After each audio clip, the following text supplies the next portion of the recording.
going to tell a story about myself. It's about my experience of playing the piano. And I started to learn the piano from kindergarten. At that time, I loved to spend all my time in practicing the piano. As a result, I just unconsciously learned the piano until senior high school for a total about 10 years. I stopped my piano courses at senior high school because that I need to study hard and I need to prepare for a good college. But even though I stopped my piano course, I still have competence in piano because I have participated in many kind of checks and competitions. And it's because that I like music, so after I entered my senior high school, I decided to attend the choir. In our school, the choir is a school team, and the teacher is a very awesome chorus conductor. She led our school choir team won the championship for 6 consecutive years.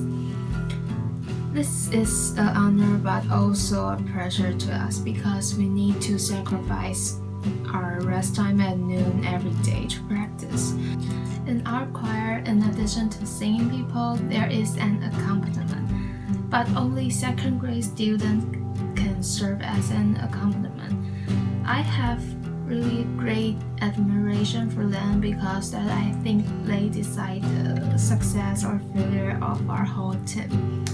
You can think that if you sing the wrong sound, you can cover by others beside you.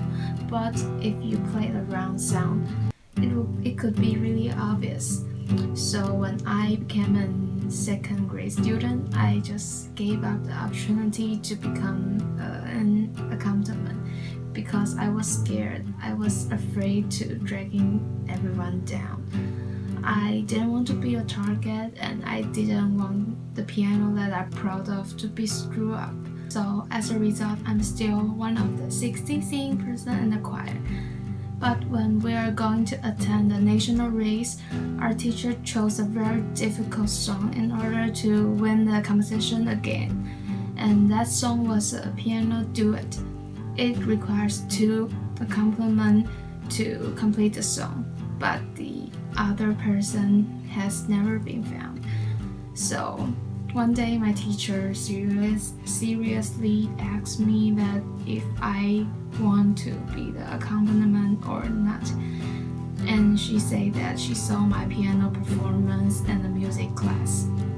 But she also said that if we couldn't find the student to accompany, she need to give up the song.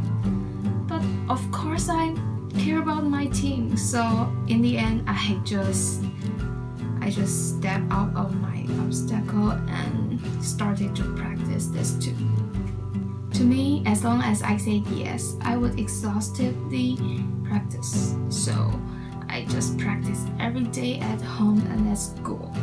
When I'm free, I will rush to the school practice room with my partner to practice our cooperation. I just crazily practice until a performance. And that performance is our teacher arranged for us as an opportunity to practice on stage so that we will not feel that nervous in the national competition. I had a lot of confidence before the performance, and I think that I was very well prepared. With so many experience of acting on stage before, I think that it must be fine for me to accomplish this performance. And in the beginning of the performance, it went well. However, in my usual error-free part, my head just went blank. I suddenly don't know which sound to play in the next, so there's an empty about 5 seconds. Though I continue to play and there's nothing goes wrong in the back, I cry loudly after a performance. I feel frustrated and I feel humiliated. I also feel sorry about my team because I feel sorry for everyone. And talk about myself. I ask myself that, will I screw up the opportunity of our team to continue to win the national competition? In the face of this invisible pressure, I learned one thing. This experience of learning piano tells me that practice makes perfect. Am I too confident? What makes me feel that I'm ready? So after a performance, I realized that there's nothing could be say ready. So I wipe out my tears and start to practice piano on the next day. I keep practice every day and I can really feel my progress. I know I'm different. Finally, it's the day of the national competition. I was still nervous and still afraid of mistakes, but without any pride. I look at my teacher's affirmative eyes and I know that I just need to try my best.